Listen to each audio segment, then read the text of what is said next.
Hello, hello. You've gone on mute, Lee.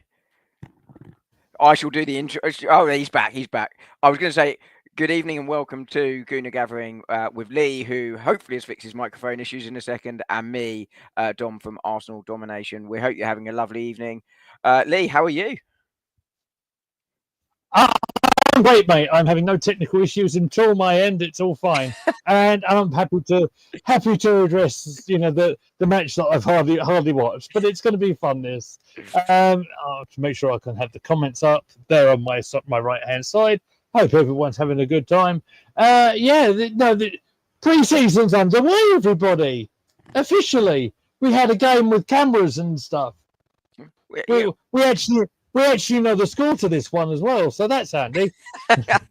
Very true, actually. Yeah, after all the what a load of nonsense! What a load of nonsense coming out of Watford. We didn't know if it was 2-0, 3-0, what it was. Doesn't matter. Hello, Emerson Crozier, who says hello to us in the chat. No, this is big. The official stuff's underway. They're in Singapore.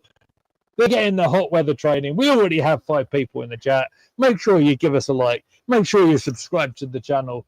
And please leave a question if you want, because we are experts in this field, aren't we, Tom?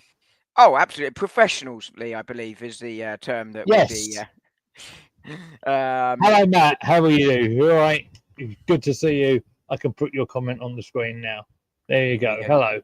Yeah, as we do as professionals do. Was it 3-0 or 2-0 tonight, by the way? And how was Marino's bicycle kick? It was sensational. Last time I heard. We will get into the serious stuff. Of course we will. Before we start talking about Arsenal against Milan, I do want to say congratulations to the Lionesses who reached the Euro final. We won't cover that in this stream. Predominantly, I will leave that to one of my more distinguished colleagues, Sam or Matt, in the group to do that. Hello, Stacey, who's just joined us in the chat. She says, "You sure you're professionals? I come in just as I screw up." I did not screw up. I didn't screw up. It was the mic that screwed up. It wasn't me. Thanks, Stace. It's nice to see you, mate. Right. So the Lionesses going to the final over the weekend. I believe it's on Sunday. Good luck to them. But we'll cover that another day. Just really quickly, as you say, we're wishing them all luck for Sunday. It is Sunday. I know this because a friend of mine who loves women's football is furious because his friends are going back to the airport. And he's got to take them just as it kicks off. Oh, what a nightmare! Fair enough. Right, well, let's get into the serious matter, of course, of the prestigious pre-season friendlies. Apparently, we're champions of Singapore now, Dom. Yes, it's one of those odd ones where you win a trophy for winning a one-off game. That I find it really odd that trophies are handed out for these ones. But hey, there was one. We won the game, right? Hurrah! Let's talk about the starting 11, shall we? I've got it written down. Thankfully, I don't have a graphic because I have not had the time this evening, unfortunately. But we had David Raya in goal after his wedding. Congratulations, David Raya. Ben White in at right back after the birth of his child. It was, of course, he was in. Oh my goodness, I'm having a brain fart, Dom. But chap who had the ACL, Dutch player, Timber. That's the one. Yep. Yeah, that's the one. He was in for him. Saliba playing at centre half alongside Calafiori. Zinchenko at left back. I have questions on that one. Ethan Nweri, that's a surprise for me. We'll talk about that in a minute. In the midfield with Norgard making his debut, Declan Rice next to him, and the skipper was Bukayo Saka. Kai Havertz up front as the middleman with Martinelli on the left-hand side. Hello, Josh, true Gooner. Proper professional YouTuber. in the house. Thank you for joining us, mate. I hope you're doing well. So, what did you make of that starting 11, Don? I thought it was an interesting starting 11. I mean, we might touch on this later, but Gabriel and Timber not risked after their surgery. They're sort of recovering and stepping up their recovery. So I think sensible not to risk them. I think it was good to sort of see sort of a mix of players in. I mean, preseason friendlies for me are all about minutes in the legs. You obviously want to win a few of them for a bit of momentum. So it's not that results don't entirely matter, but to some extent they don't. But you seeing that mix of players in there, lovely to see even when Yeri started in that central position. That's obviously was a lot of what was talk around the contract was. Yeah. Other than that, I think it was a strong side, but it was good to see then the subs came on and you sort of saw Zubamendi coming on for Norgard. That's sort of going to be the two there. Saw Miles Lewis-Skelly coming on. Kivior, so it was good to sort of mix up the combinations a little bit. And I think that's important because if Arsenal to be successful this season, and we started to see it at the start of last season, and then obviously things went slightly downhill. I think we were just picking whoever was fit by the end. But it was really important to see that what's really going to be important is seeing a mix and match side at times with players given a rest. And that does mean doing those different combinations. So it was Norgard and Rice, it was Moreno and Zubamendi, but we know the starting two in that will be Zubamendi and Rice. But it was good to see the two sort of, mix in a game because that will have to happen at several times during the season if we're to be successful. So I like the starting 11 and I like the substitutions. It was good to see some of the 15-year-olds coming on. I'm sure we'll touch on that. But what about you? You sort of raised an eyebrow, well, if you had any anyway, to Zinchenko. Do I have to cover this eyebrow situation once again? Different generation, mate. Come on now. Right. So the Zinchenko thing. Yeah. Okay. Great. He's technically will go under left back with a massive eyebrow going that way. So I'm thinking that if he's in the Premier League starting like 11, I think we've done something a bit wrong over this summer. That's what I think, because for all that he had a purpose in when he signed from Manchester City, and all that he's a decent footballer and everything. Oh heck no, he's not a defender. And I'm keeping it in the levels that I'd like to, but it just worries me that immediately when I see a starting 11 like that, I see Zinchenko on left back position. I'm thinking I'm going for that straight away every day of the week. I mean, what was quite interesting was actually AC Milan attacked more down the right, but that's where Leao is, who's of course their danger man. But I thought, for me, Zinchenko, I don't have issues with him at left back against lesser opposition because essentially we're ball dominant and, we play our left back as a midfielder, Miles Lewis-Skelly, Calafiori, etc., etc. And I think had Gabriel been fit enough to play tonight, and Arsenal saying after the game they weren't going to risk him after he felt something very small, given he's on his way to recovery, they didn't want to risk him tonight. And I think that's sensible, or this lunchtime, we should say. So therefore, Zinchenko playing because essentially we saw lots of minutes go to lots of players. But I think the other positive here is, and we might touch on this later, is exits are now going to be really important. And Zinchenko has to be on that list to be considered. I think it would be difficult. He's 1 year left and he's on big wages. I think he was a good signing. I think he was just what we needed. Him and Jesus were game changers at the time, but the squad has now moved past them, which shows how far the side has come, by the way. So I don't mind Zinchenko at left back. What you don't want to see is Zinchenko against Liverpool, Man City, those sorts of Man United even. Possibly. But that's where you start having heart palpitations, right? Is when he's at left back then. Because he is more of a midfielder, but we are trying to play our left back as an extra midfielder in possession. And we are in possession most of the time in most of the games. So that's why he doesn't concern me. It's why I had no problem with him staying last season. I thought he had a place in the squad for those sorts of games. And to be fair, last season, he barely put a foot wrong when he played. He just didn't play that often. But I agree with your general point. You don't want to see Zinchenko at left back when you've got Calafiori and you've got Miles Lewis-Skelly. And to one of your points and to Josh's point in the chat, Reece Nelson played pretty well, he said. Now, I'll be honest with you. I've been at work today. I've been at Tesco Towers, and I haven't been home very long, and I've literally seen about that much of a highlight reel.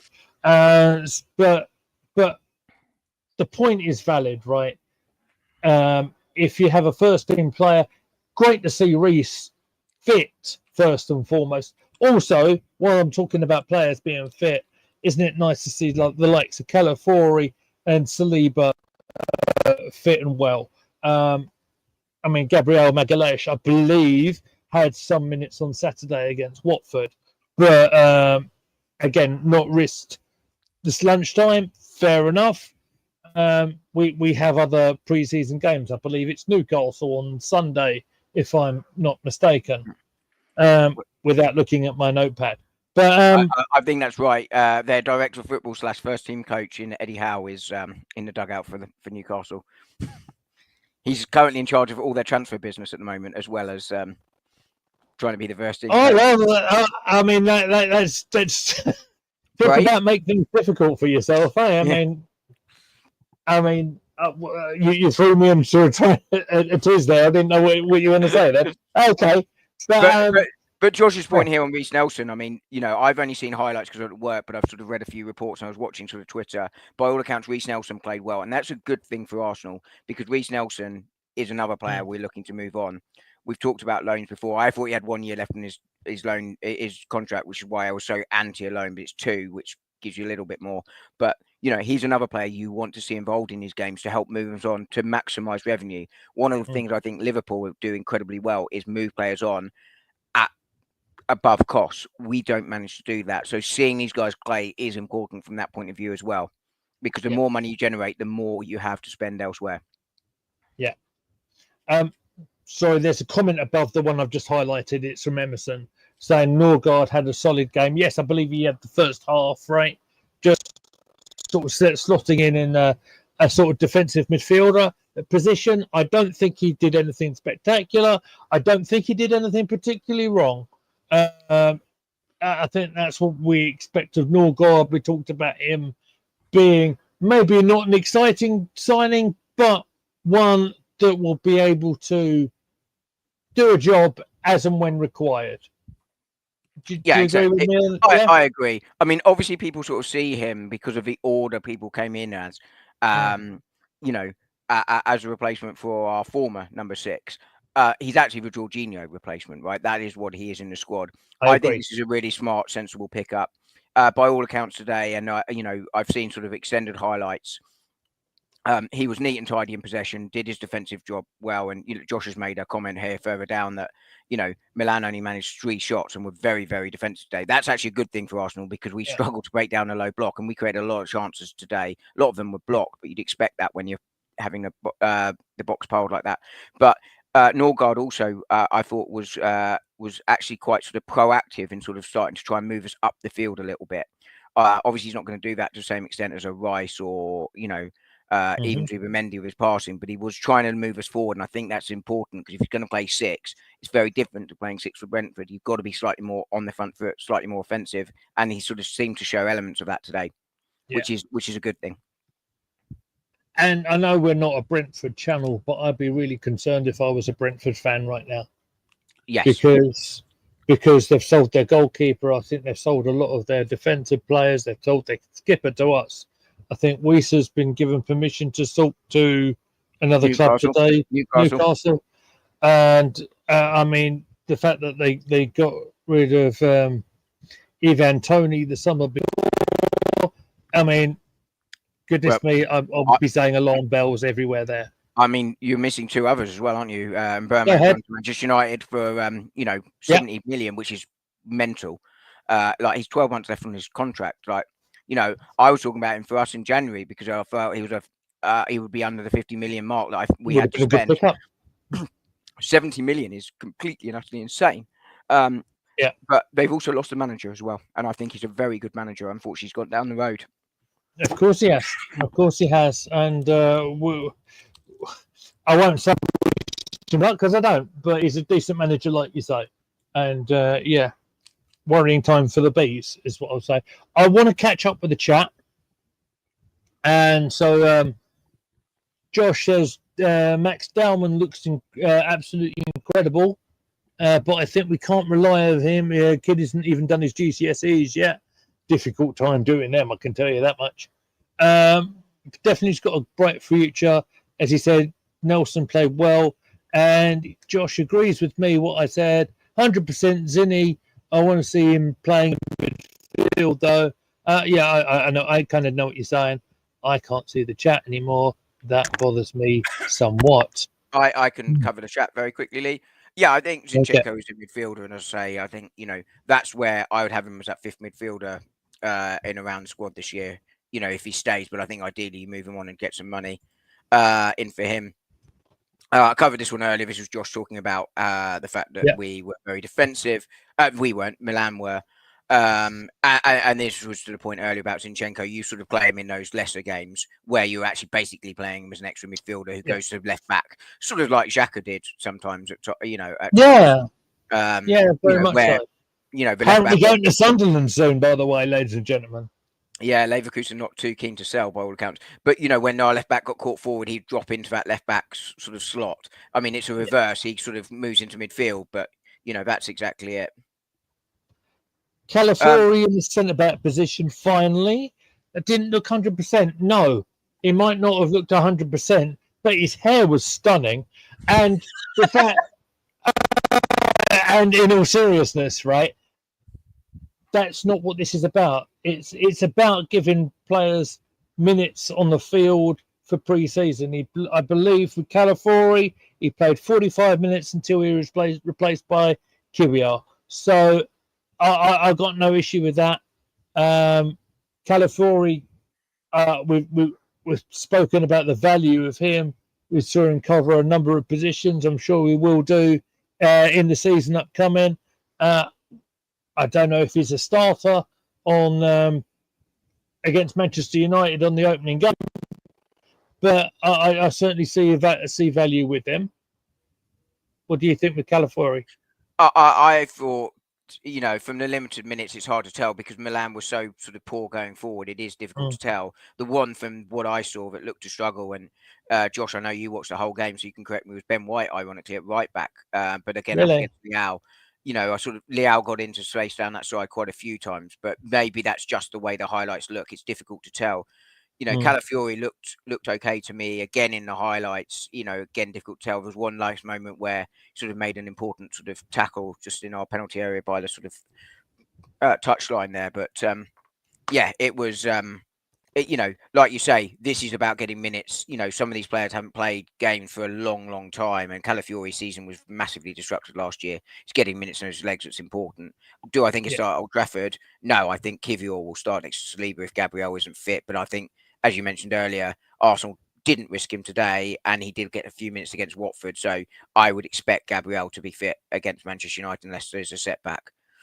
Exactly. We'll see. We'll see. I mean, it will all be a bit clearer. I believe there's games against competitive opponents coming up very soon. Newcastle United, Spurs, funny enough. Why you play Spurs in pre-season, I'm not quite sure, but there you are. And then the Emirates Cup as well.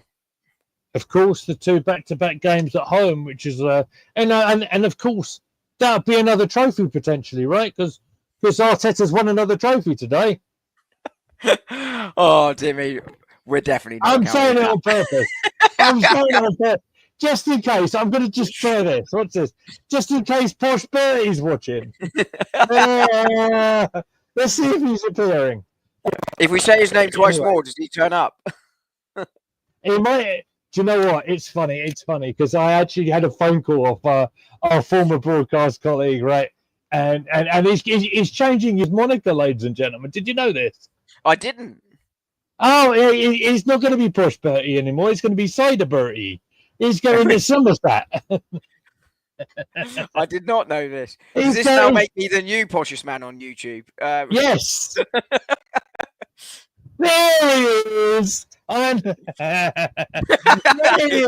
knew this would happen. There he is. There's my boy. Posh, it's good to see you, my friend. Right. Let's try and catch up a little bit. the chat's going a little bit well. Sailability is in the house. I've dropped my pen. Everything's going really well. Right. Should I do this one? Because Go ahead. Kepper, by the way, there was a joke actually in Josh's WhatsApp group about this one, saying you can see now why he didn't want to come off in that penalty shootout. When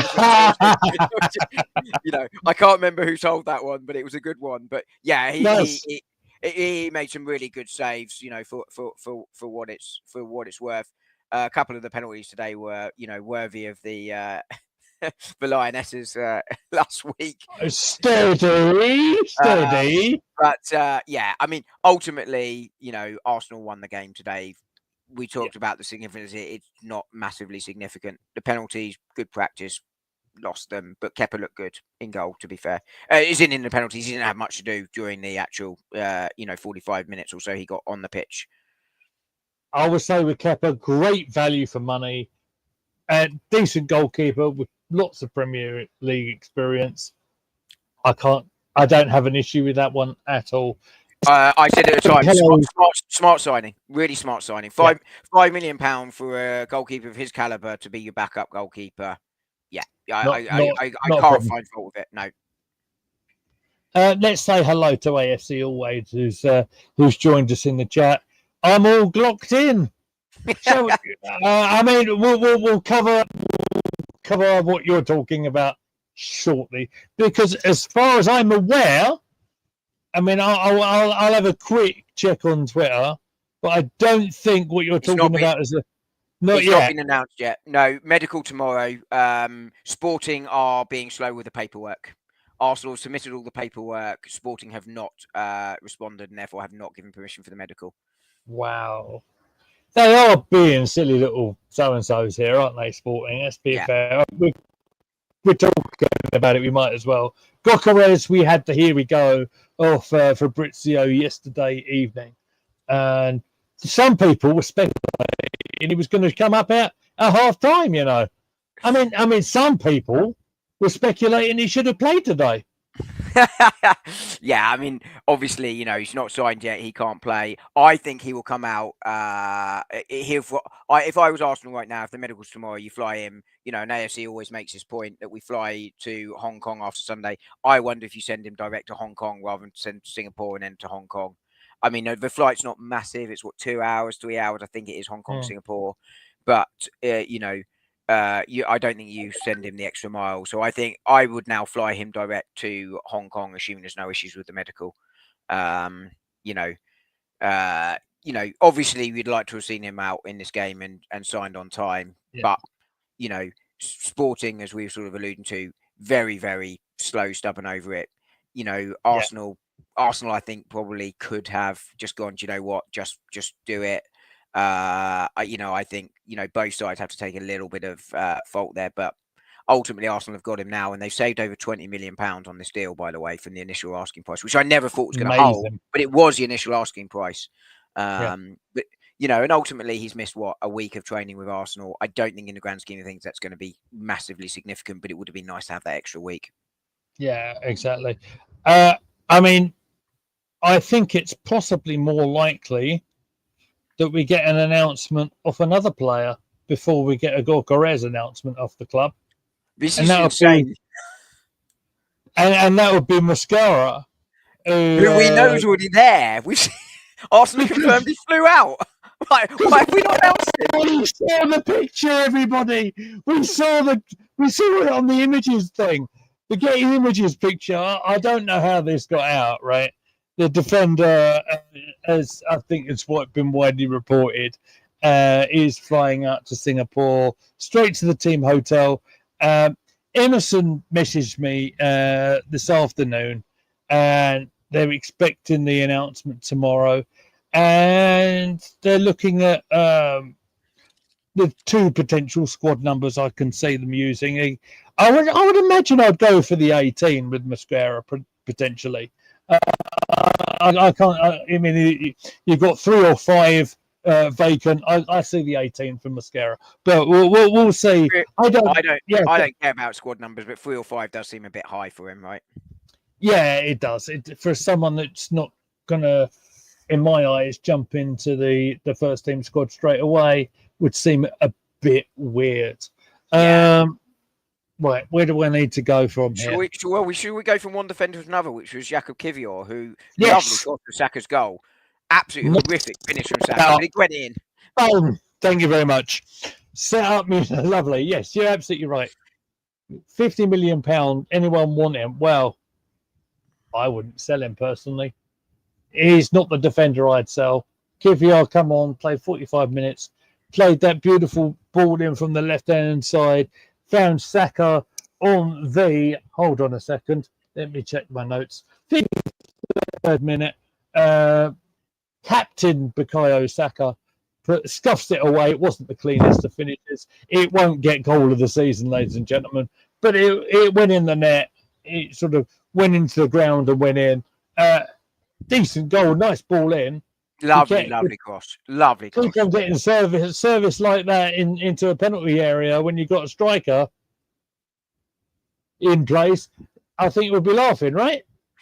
Yeah, I mean, I think so. I mean, I genuinely think our attack will be better this year. I mean, it was putrid at times last year, but I think what was interesting today was seeing us cut the ball back far more rather than just try and ping it across much more. I think that was quite an interesting observation I had from today.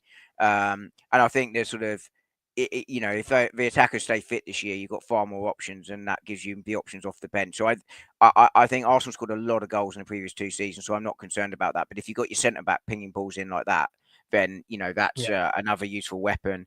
I don't think I think this is slightly tongue in cheek from Josh, but he is a very, very good defender. You can see why he's right. I was defending him in the autumn when people were absolutely caning him. And I was too. I just think yes, he had that mare against Palace and against Brentford. I think there was one where he had a mare, but it's so hard coming in one off and sort of playing and then expecting to be at top of your game. But we saw how good he was. I think the argument for selling this year would be if he wanted to go, which it doesn't seem to be the case, and you're probably maximising your revenue for him now, given how well he played, and he will go back to being behind Gabriel. You'd have thought now. I think if a good offer comes in, I think you take it. Right now, if you said I could get 30 million for Kivior, because I think the Italian market's the most likely market, but if you can get the British market or one of the top German sides, you could be looking at nearer 40 for him. I think you do that, and then I would try and hijack the Hato deal. He looks like he's going to Chelsea. I'm surprised by that, by the way, because they need a right-sided centre-half, not a left-sided centre-half, but there you go. They've got about 556 million people anyway, so what's going on? Yeah, they've got they've got so many in their squad. It's unbelievable. Hello? Is that the police? Chelsea have just bought everyone. This is a callback from last year, or the other year, by the way. It's just insane. But if you could do that, I think that would be my ideal world. But I'm really happy with Jakub Kivior. I think he's a really good defender. He's not old at all. No. A lot of unlike us. And we saw, unlike us. My children saw me play on Monday, and I got, you're not bad actually from one, and I got the other. I won an absolute monster header. Exclusive. I know. I won a monster header against someone a lot taller than me, and come on. And all I heard from my daughter who on the sideline was, "Wow, Dad can jump so high!"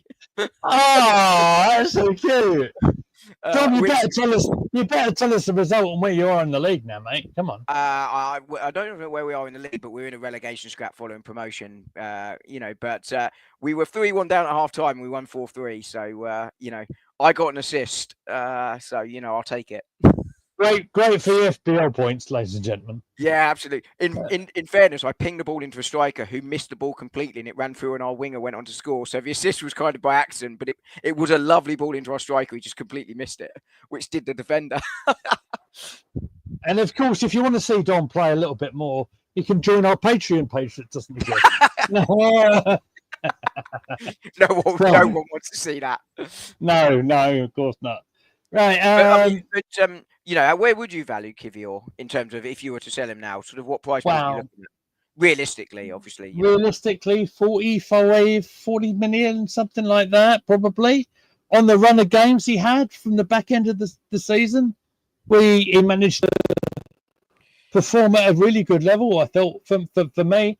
But again, Up to me, I ain't selling him. It's not the one I'll get rid of. But there you are.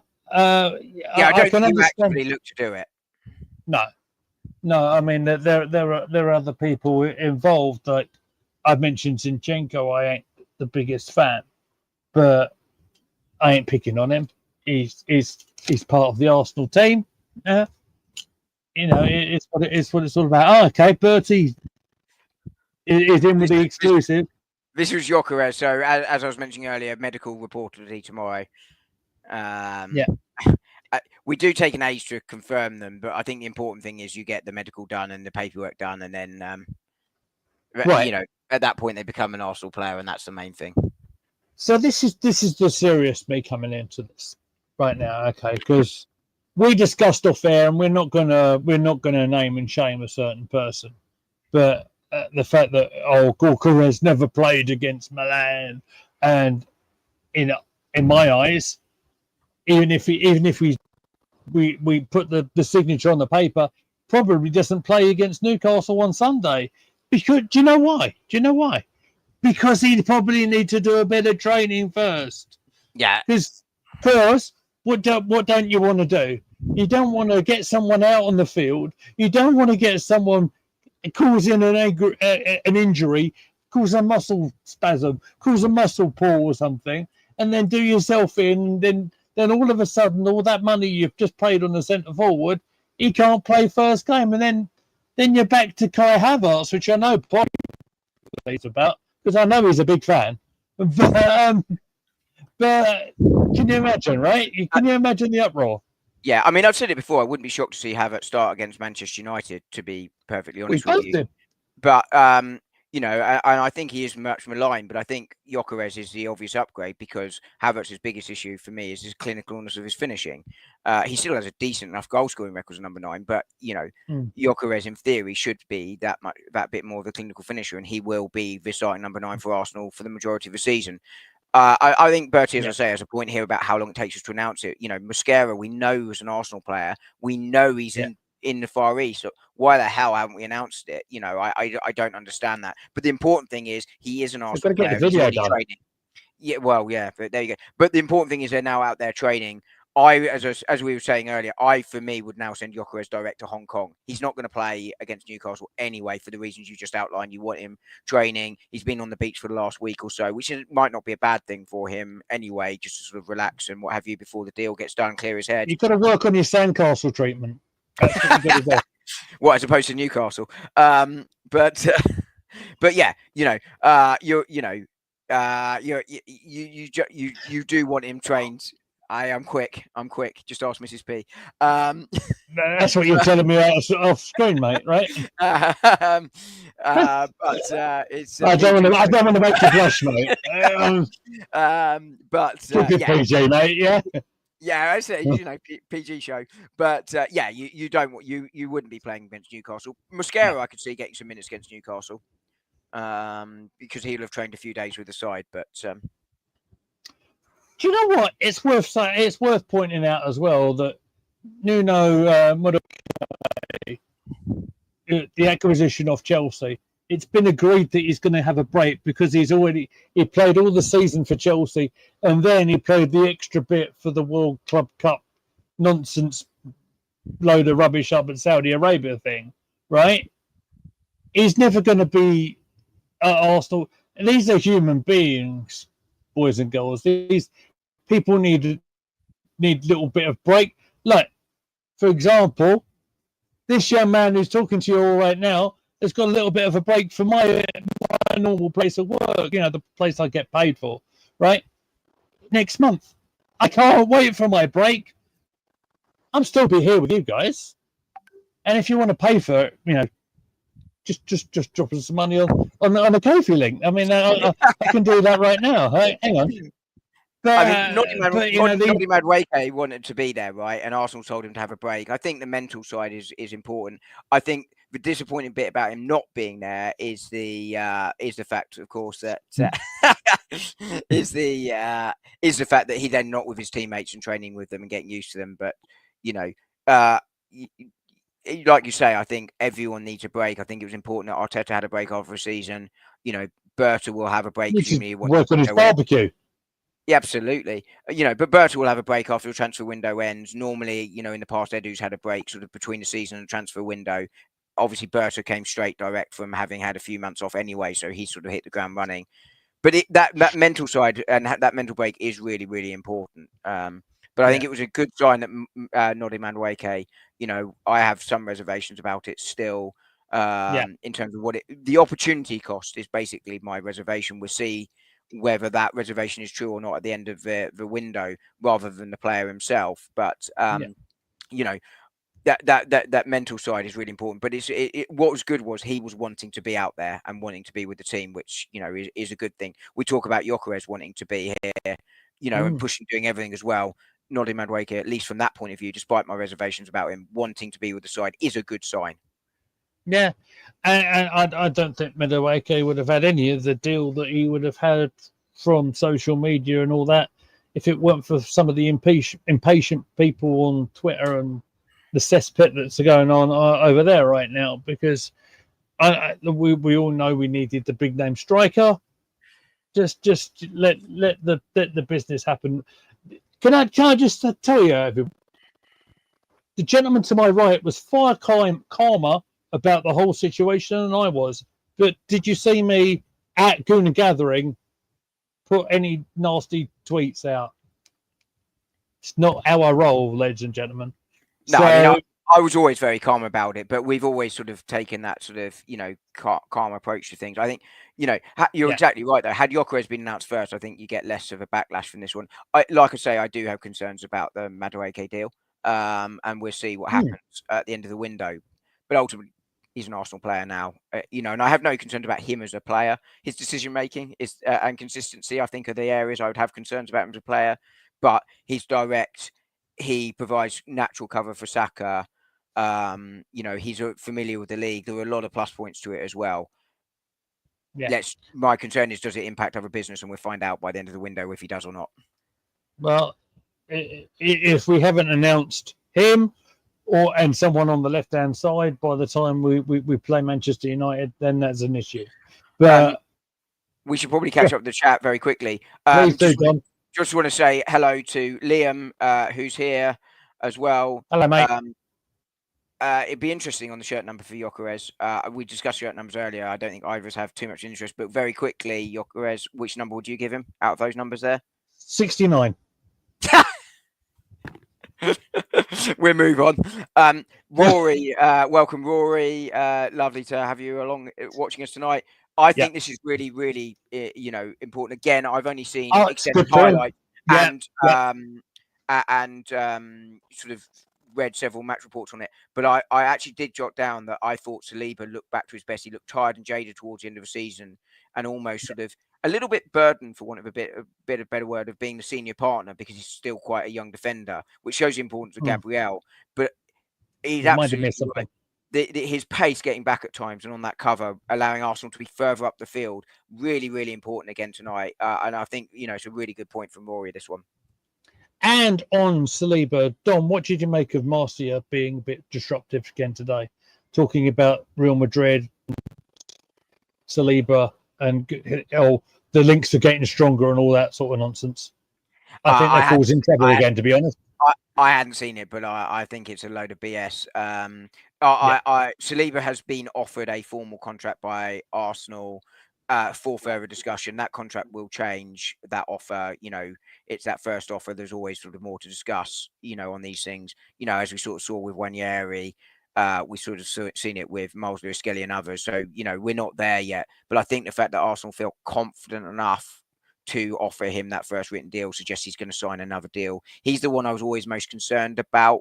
I think at some point he will end up at Real Madrid, but right now that's not going to happen this summer. I think that's a load of rubbish, and I think it's designed to sort of cover over the fact that they didn't have the best of World Club Cups. There you go. And it's a lot of bait as well, social media wise as well, isn't it? Yeah, absolutely. Do you need me to still do the chat, or can you see it now? I can see it, but I'd be happy to if you wanted to take it up, Dom. No, you go for it. Okay, so AFC always saying, don't we jet off Kong after Sunday. I think he's correct on that one, isn't he? Because I think it's Yeah. only 2 games to Singapore. Yep, that's Right. right. And that's what, as I say, that's why I keep saying I would just send Gyökeres straight to Hong Kong Yeah. and he can join up the side on Monday. There's a couple of hellos to Bosch Bertie in the chat, or Cider Bertie as he's now known. Gyökeres would have scored 2 or 3 goals today, according to AFC Always. He might have done with some of the service that I saw coming. I will agree with you 100% on that. Yeah, I think you also have to give some credit to the Milan defenders as well. They've, Josh alluded to it earlier. That's true, actually. They really filled that box. And Milan, you're not talking about, with no disrespect to Burnley defenders filling that box. You're talking about Milan defenders. And I know they didn't have the best of seasons in Serie A, but, there are levels. And, basically Milan sort of playing like Burnley today, but with better level players doesn't make that hard. I'm not sure. I don't think that we had a lot of time to get those shots away, but I think the underlying point here is that Gyökeres is more clinical player compared to Havertz, and therefore in that situation will score more often. I think that is true. Absolutely. Push says thinking about Gyökeres number 9 or 10. Well, I think number 9 is currently occupied unless they get rid of Gabby Jesus on a termination similar to what we've spoken about before on the Tommy Asu situation. I don't think that's going to really happen. I mean, let's just upset everyone and say he's going to get 14 and see the backlash I'll get off that. I wouldn't take 9 off Jesus because I think that's really not bad move. Club Arsenal are. If Jesus was happy to give up the number 9 for Gyökeres, that's very different. Or as you say, a termination. It doesn't look like a termination's coming though with him. Tommy Asu was obviously, he's spoken about this and it's a really serious issue, but he was talking about absolutely the mental aspect it was having on him, and that's why there was sort of lots of conversation between him and the club, and I think it's horrible what's happened to him because he's such a good player. It doesn't seem that Jesus is in that position, and he's back on the grass training by all accounts, so he's a long way off coming back, but he's running, so that's encouraging, right? Yeah. Exactly. So I don't see the number 9 being taken off him. I don't think Arsenal should take it off him. But if he wants to give it up, then I would like to see Gyökeres in 9. Yeah, I get that. It's the same. The big names. Sorry. So does Matt, by the way. So does Matt. Fair enough. Yes, I see that on there. Yeah. So you're right though. The likes of Shearer, some big quality Premier League, strikers have worn the number 9. Shearer, Cole, and the likes, the best of them have always done it. So, right, my screen's not really helping me out today, I must say. You said it all fair that it looked like I've got the blooming crank up the blooming dial-up internet. So yeah, you best take it. AFC always agreeing that Saliba was outstanding. Yeah. Welcome to Tops as well. He does a couple of daily shows. Top guy, really, really nice guy. Met him on True Guna the other day. He's saying he's bigging us up. I also feel like I'm not gangster enough to say that really. But he's encouraging people to smash the likes on both our channels. That would be much appreciated. And if you're not subscribed to either me or Lee, please do so. It helps us out massively. That's why we How can they coexist, Posh? Sorry, that's a wrestling reference. Sorry. I'll leave you to. I did see the linked hands though. You're getting clearly excited about Gyökeres. I think this is a sort of interesting point here from AFC Always actually, who's already got the Gyökeres picture up on his Good man. If the Portuguese league is that bad, how come no other strikers hit the same number of Gyökeres? No one had that many penalty kicks. I mean, there were a lot of penalties in it, right? I mean, no. But we've spoken about it before. I'm excited for this.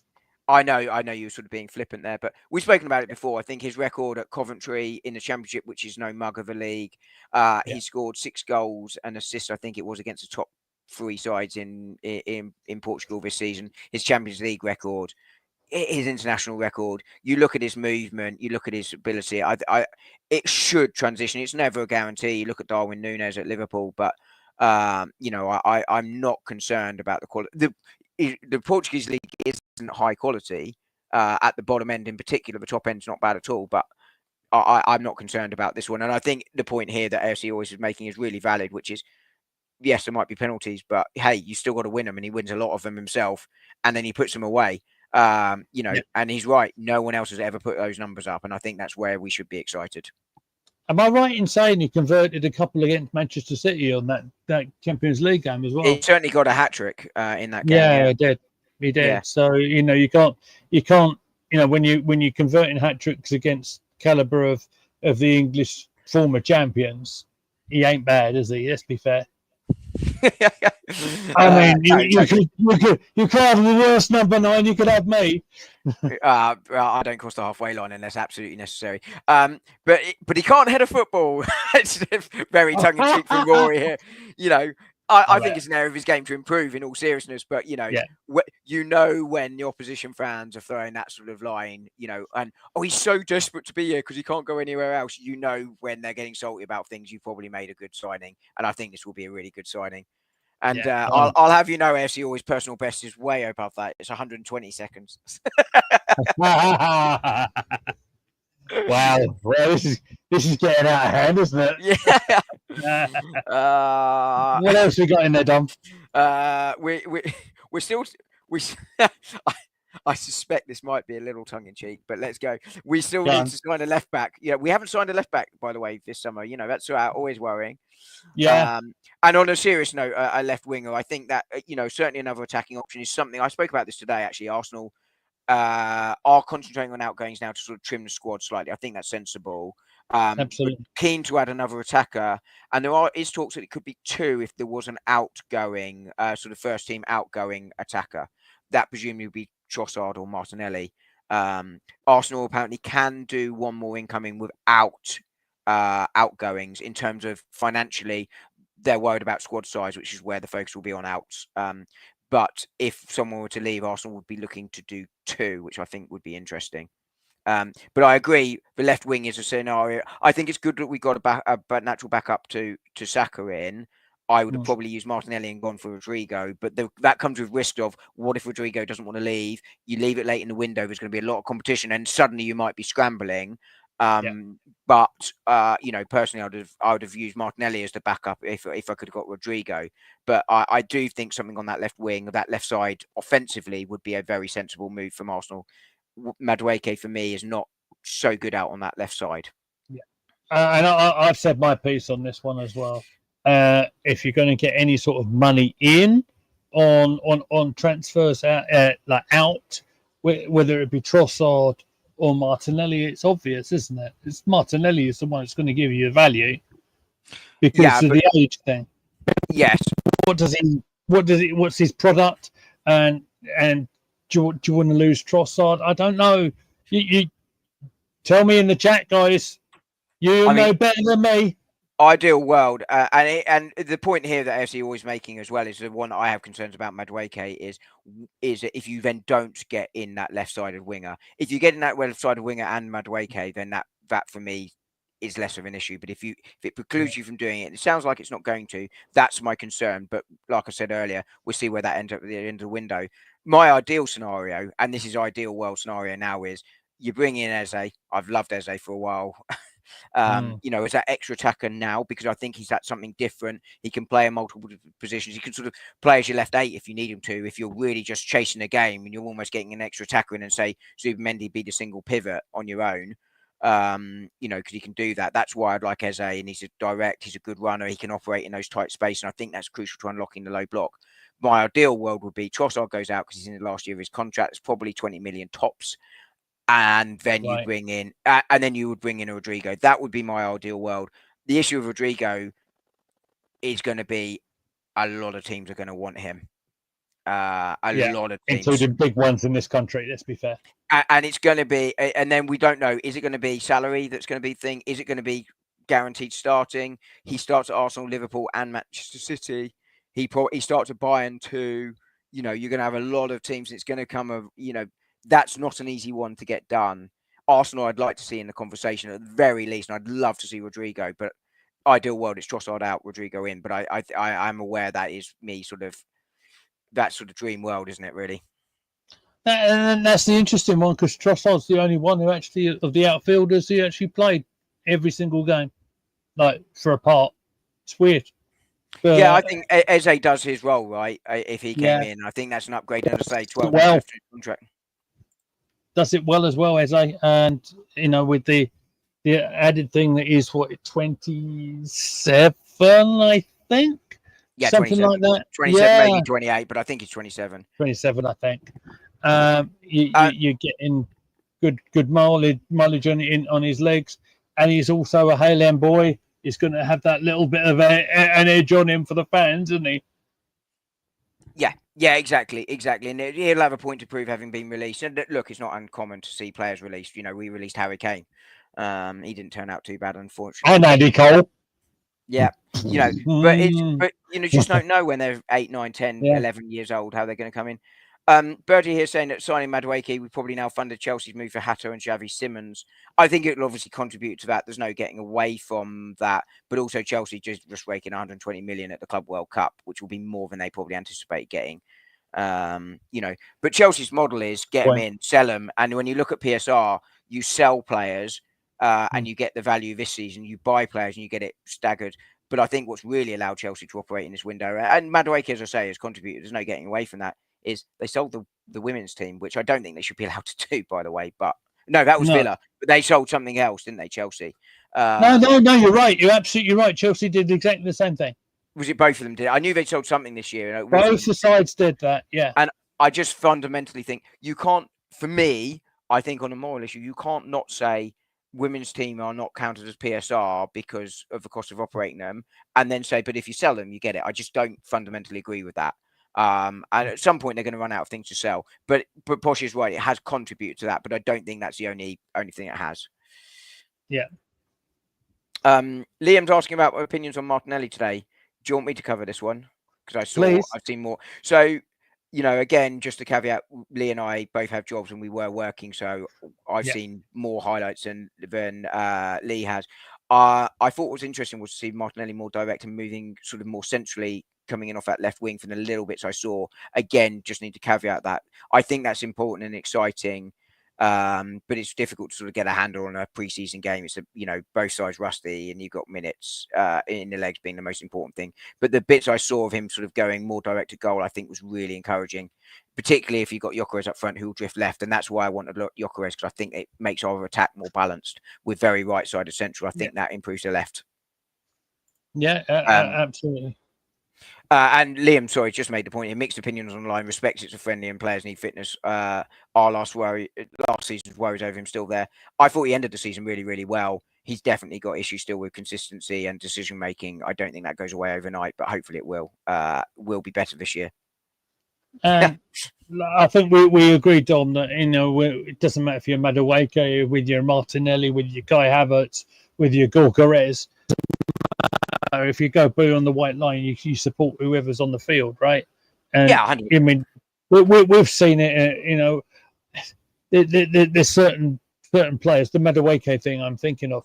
I saw a really interesting interview with Matt Lucas, right, the comedian, over on TalkSport, saying that this signing, this Madueke signing, he's never seen such a divided opinion on a transfer since way back when Arsenal signed a goalkeeper from Queen's Park Rangers, ladies and gentlemen. His name was David Seaman, and he replaced John Lukic, who was widely regarded in our time as an absolute legend. Why are you signing him? He's rubbish. He's not going to be any good. He ain't going to replace Lukic. What happened? He turned into England's very best goalkeeper, and that stands even these days now, in my opinion.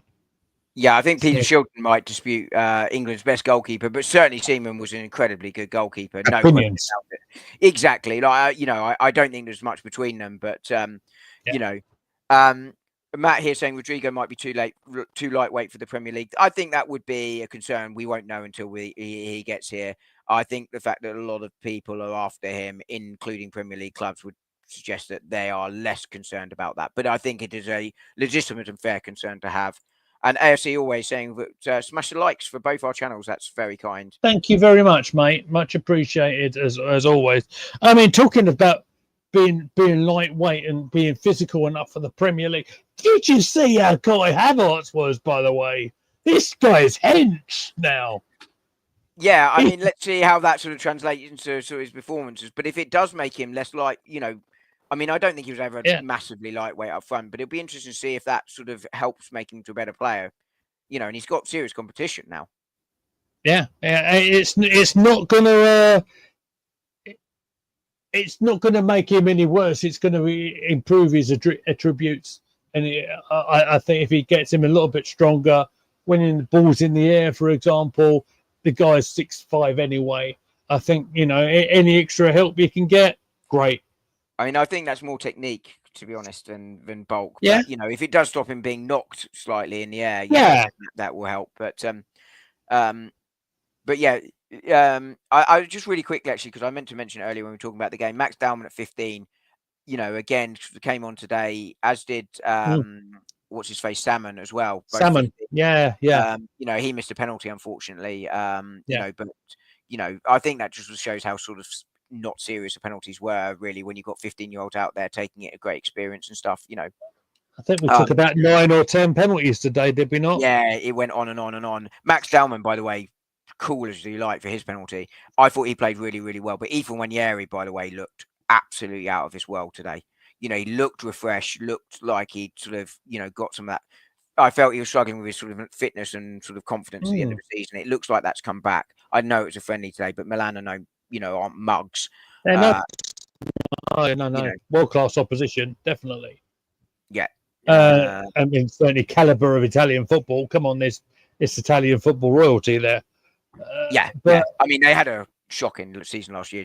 Josh will tell you better than I. But of course. But yeah, lovely to see that. I think I don't think he'll get massive minutes this year, but at 15, he'll be eligible to play for us this year because he's not having to be registered under 14 or under 15, whatever. No, under 14, wouldn't it? So he looks a talent. I'll talk about a comment but our resident women's football expert has brought out from Posh Bertie. He's saying Germany 0, Spain 0 at home. Yeah, I mean, it's a shame that Posh ain't watching the men's team this season, isn't it? Really, because he's completely given up on them. It's what he's told everyone on Twitter. I mean, I'm excited for the new season. I'm excited for every season, right? I mean, so we should be, I'm just wheeling him in, right? I'm just winding him up. Anthony Taylor, what's this about? Anthony Taylor crying when he wants to swap shirts with Gorkarez at Old Trafford for a hat trick. What's AFC always? What you want about, mate? Taylor's a United fan, isn't he? Got you. And obviously Manchester United wanted Gyökeres. Yeah, it's true. Sporting again trying to sort of up the price by going to Manchester United. And look, people talk about deals being hijacked. If you don't move quickly enough, a hijack can happen. A hijack can happen at any time, right? When you're doing any deal, you're talking to the club, you're talking to the agent, and it is in the selling club's interest and agent's interest to try and raise the price because they get more money and they will go to other teams. If we went for Eze today, right, and we said, hey, it's £70 million for Eze, it's 68 million release clause, I'm aware, but, actually, and we want to stagger those payments, the agent and Crystal Palace will be going, yeah, do you want to come in at 75? Is yours at 75? You're always looking to bring more in because it raises the wages for the player, it raises the agent. They are going to go out very quickly. The agent might not. It depends on what the client sort of says to them. They will respect that, but it's always in your interest. A hijack can happen anytime, but very naughty from Sporting. But also, they are entitled to try and maximise the money for their player at the same time. I would be fuming if Arsenal just rolled over on a deal. One of my biggest criticisms at the moment is we sell so poorly. While it was frustrating us buying Gyökeres, I can't, frustrating as it is, I can't really blame Sporting for trying to maximise their revenue.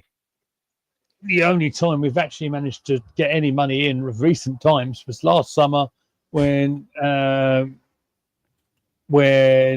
Smith Rowe was left to go to Fulham. That's the only decent amount of money that we've had in for any recent time. The last one was Ox, right? Yeah, probably. Yeah. The only thing we have done well is get sell-on clauses. So Nuno Tavares has a very high sell-on clause from Lazio. Right. So I think we got €9 million, about £7.5 million. Basically got our money back on him, but the sell-on clause is said to be significant, up to 40%. I mean, if it's 40%, that's massive. But and I've shook my finger at Matt, who is a colleague of mine. Very nice, kind of him to join. He is a Spurs fan. Okay.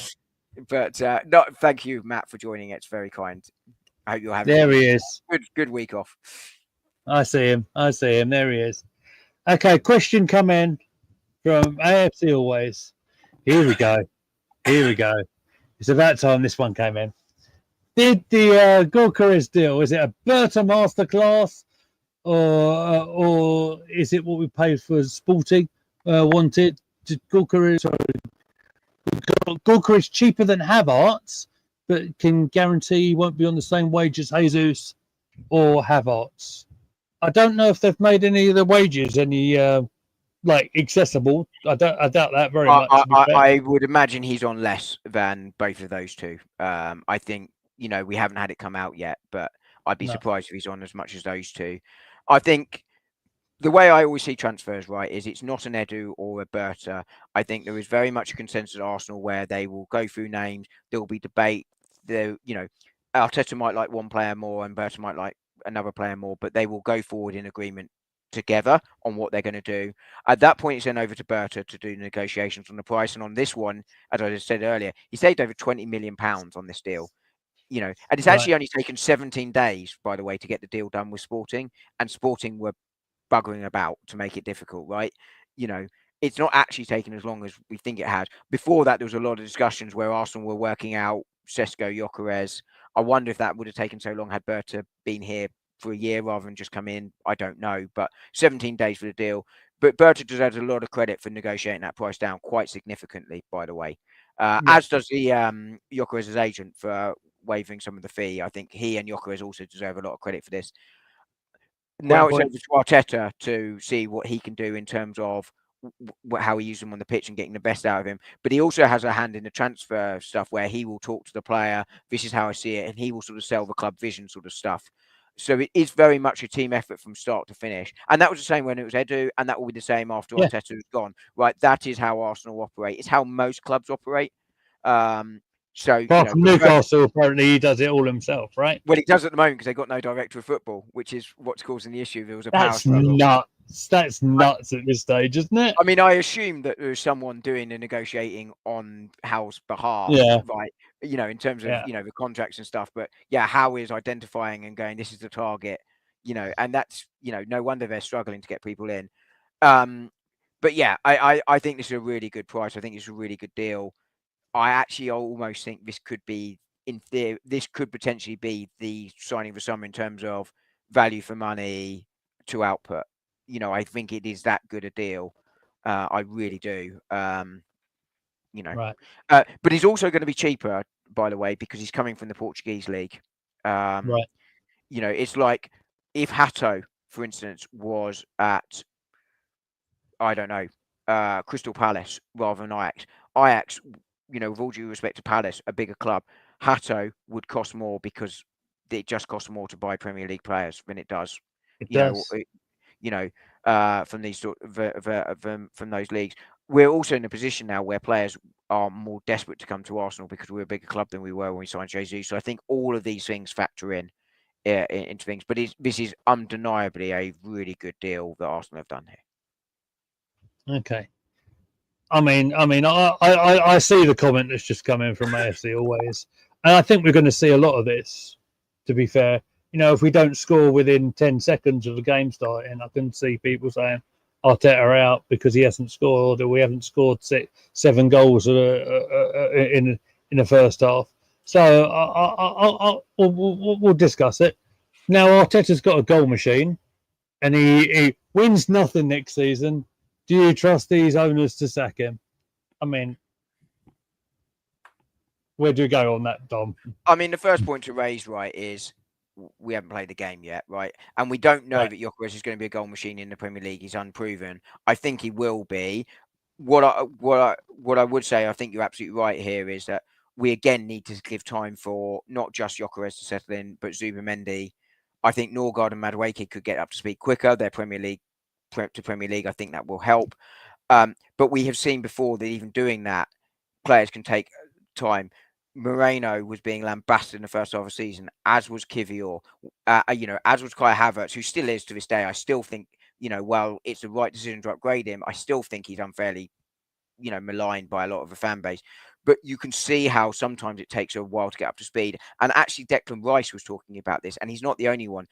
Gabriel has spoken about it. Timber has spoken about it. Ben White has spoken about it. Other players have spoken about.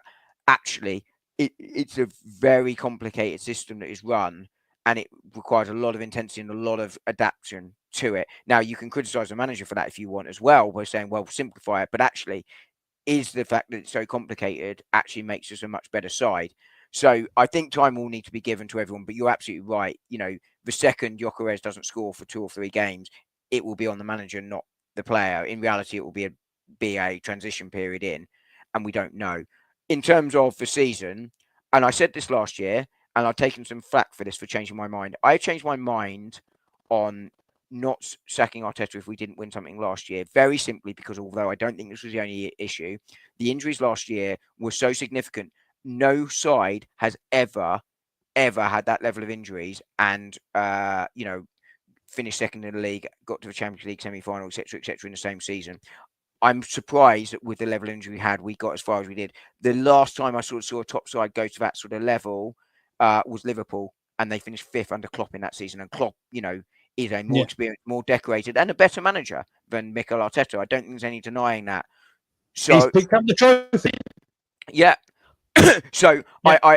I think that's why I changed my mind last season. I do think, though, that if this season you have the same level of injuries we had as last season and we don't win anything, one season where you have significant injuries to your squad is unfortunate. When it goes twice, you have to start looking at it. Now, I know in the past we've been hit by injuries, Saliba Tomiyasu getting injured in that Europa League game, for instance, but the squad was not ready to compete at that point. And actually, 1 or 2 injuries was the end because you had Rob Holding coming in.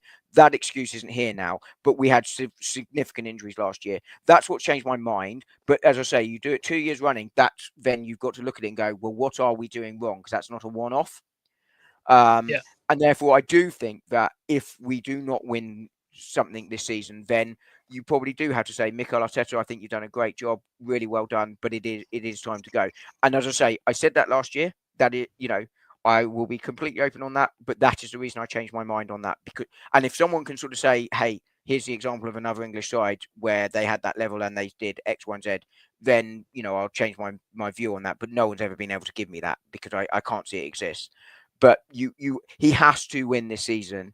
This is the second year of having a squad ready to win the league. I know we went close 3 seasons ago, but I never, ever felt we were ready to beat Manchester City at that point. I said in September of that season that big guns as we were going great. Was it game 10 before we lost our first game and we won 8 of the first 10?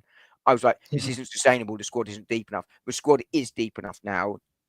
And it should be able to win. And much better now than it was, that's for sure. Yeah, and that's my view on it. In terms of what the board will do, I don't know what the board will do. I think this since the Conkeys took sole ownership, actually, I think they've invested significant money. We've seen significant improvement. We've seen investment in the stadium. We've seen investment in the training ground. We've seen them clear debt. Okay, they take on the debt. They just cleared the interest. They're still being repaid. It's not like they wiped it completely. They're still getting that money back, but it did save the interest payment. I think they have put their money where their mouth is, to be fair to them. The big test now is what do they do about Arteta in a world where we don't win anything. But we're in July. I'm not thinking about us not winning anything. I'm thinking about what we can win. And that's where every Arsenal fan should be for me. Sorry, that was a long monologue, but I appreciate it. I couldn't have put it any better myself. The only thing I'll add to it is, again, Dom, we both through the same generation, and we know Dom well when Dennis Bergkamp scored his first goal in the season, for Arsenal in that season. It was 7 games in against Southampton. So yeah, I thought it was 9 games actually, but I think you're right. I think it was 7. Absolutely, it was 7. I remember it like it was like yesterday. I can picture the shot. I can picture the goal.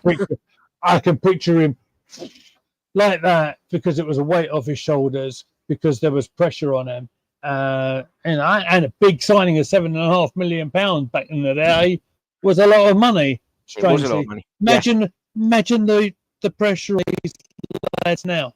Imagine the pressure and going beyond them white lines and doing the business for Arsenal or whoever at this level.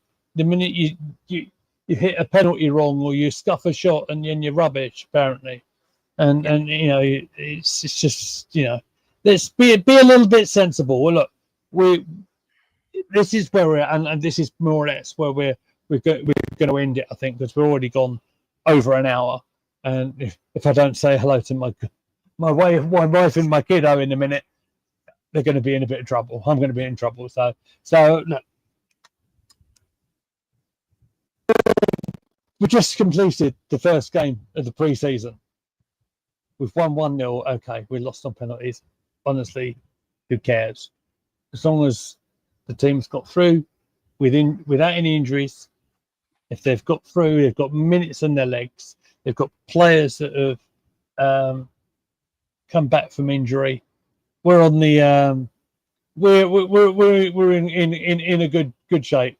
Oh, what a great stream! Thank you, Posh Bertie. I know what you're referring to. Thank you very much, my friend. I think that's all I've got to say right now. I know there's another comment in Dom. Before we go to that comment, anything else you want to say before we wrap up? No, I think that was, you know, I sort of talked about how I think that, you know, the sort of what the season expectations are there. I think you've summed up what pre-season friendlies are about perfectly there. You know, it was minutes and legs, it was combinations. You know, the results to some extent is important because you don't want to lose all your pre-season friendly. You want to build a bit of momentum. But, you know, I felt today was a good day for Arsenal. It's been a good 48 hours for Arsenal. Mascara, you know, about to be confirmed. Gyökeres with the here we go, and you know, minutes for a lot of players, including some young players, and a win in a pre-season friendly. You know, do you know what? I can't think of a better way to end the stream. I see you commenting there, AFC always. I think we've gone back and forth, and I think we do want to end it there. So no disrespect to you, but I think we are gonna end it there. So yeah, if you like what we do on Doing the Gathering, of course, and of course of Arsenal domination as well, make sure you've liked the stream. Make sure you subscribe to both the channels. And I've hit the wrong button, so that's a bit of a problem. But there you go. We're back to the professionalism again, aren't we? We're back to where we were earlier on, but you can find me at Billy Mead. You can find us at Goonie Gathering. Dom, you've got yours at Arsenal Domination. And that will just about do us for now, I think. Thank you very much for watching, everyone. We're going to get out of here. I'm going to eat some dinner and go to sleep, I think. So, cheers, guys. Cheers, guys. Thanks for very all much. the comments. And Lee, great stream, always enjoyable as always.